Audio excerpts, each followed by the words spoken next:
medios de comunicación. Yo diría que el papel del comunicador, del periodista, es fundamental en cuanto a reducir el riesgo de desastres. Ese es el link entre la autoridad y la población. Mucha gente en Colombia no se entera sino a través de la televisión o de la radio o de la prensa escrita también sobre las cosas que debe enterarse. Ojalá logremos ese equilibrio adecuado entre un comunicador responsable, formado, capacitado, que transmita la información fidedigna, que no la interprete mal, como lo hace en la mayoría de los casos, y un receptor, un individuo de la comunidad que está en grave riesgo de verse afectado por un fenómeno natural como por los efectos climáticos del fenómeno de la niña o del niño, y que una autoridad esté presente haciendo su tarea. Eso es lo ideal. Eso es muy difícil que se dé alguna vez, pero ojalá así suceda. Mire, aquí en Francia, donde yo vivo, yo estoy viviendo muy cerca de Ginebra, Suiza, en territorio francés. El año pasado, en febrero, una tempête, la tempête Cynthia, una tormenta, pues que era un huracán prácticamente extratropical, entró desde las costas de España, se movió frente a Portugal y llegó y entró por el suroccidente de Francia a la Charente-Maritime.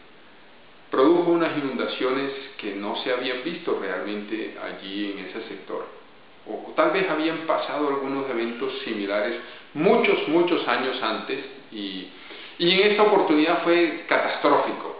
Pues el gobierno francés tomó la decisión de evacuar a todo el mundo y quitar esa ciudad de ahí y trasladarla a otro lado. Uno diría, eso es una tarea complicada. Sí es complicada, indudablemente sí es complicada, es titánica.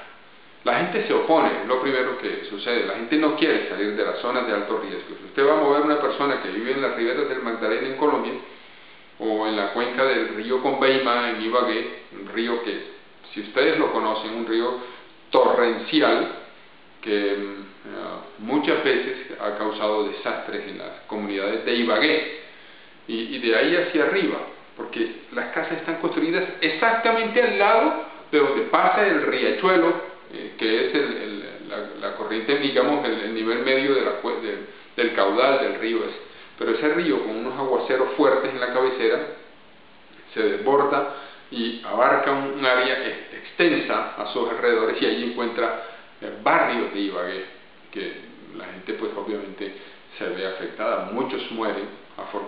Digamos, los eventos hidrometeorológicos no causan tantos muertos como por ejemplo un terremoto o un tsunami, pero producen muchos damnificados, y quizás el impacto para una sociedad es mayor cuando se presentan tantos damnificados al mismo tiempo o de una manera tan recurrente, digámoslo así, como pasa en Colombia. Todos los años hay damnificados, miles, ¿no? Hace solo 2 años, en el evento de la niña de hace 2 años que ya se nos olvidó, hubo 1.800.000 personas afectadas, que es muchísima gente. Ahora en el evento del 2010, que curiosamente hemos tenido 4 fenómenos en el Pacífico seguidos uno detrás del otro, algo que nunca había pasado. En el año 2007 un niño, en el 2008 una niña, en el 2009 un niño, en el 2010 una niña.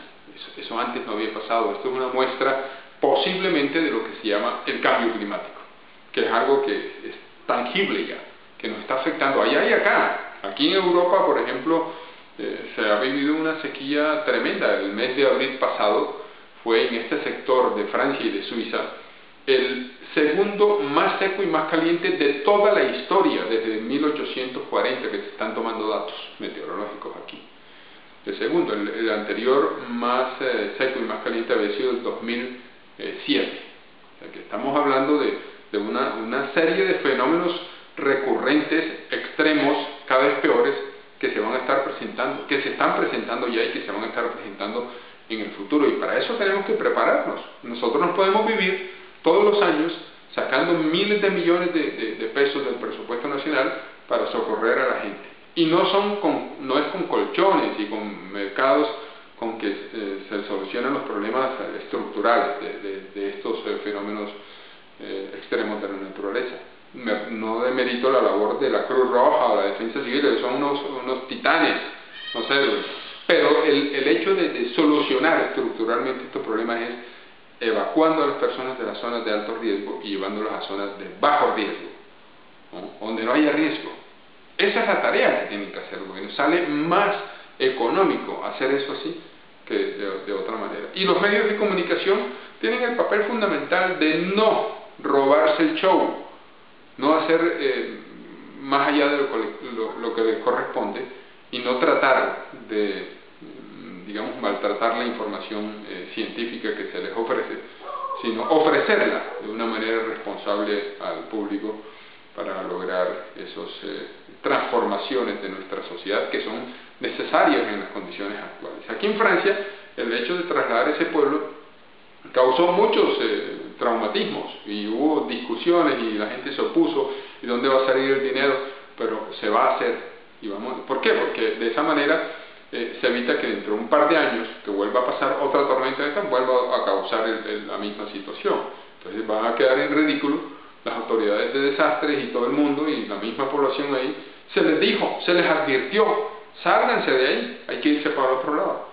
Y la gente no toma la decisión por su propia cuenta, hay que ayudarlos, pero con soluciones que sean buenas, que sean amigables para él, el personaje y para su familia, que no los vayamos a desplazar hacia otros sitios a seguir con las mismas dificultades que tienen en los momentos actuales. Bueno, esa es toda mi intervención, estaré atentos a sus preguntas.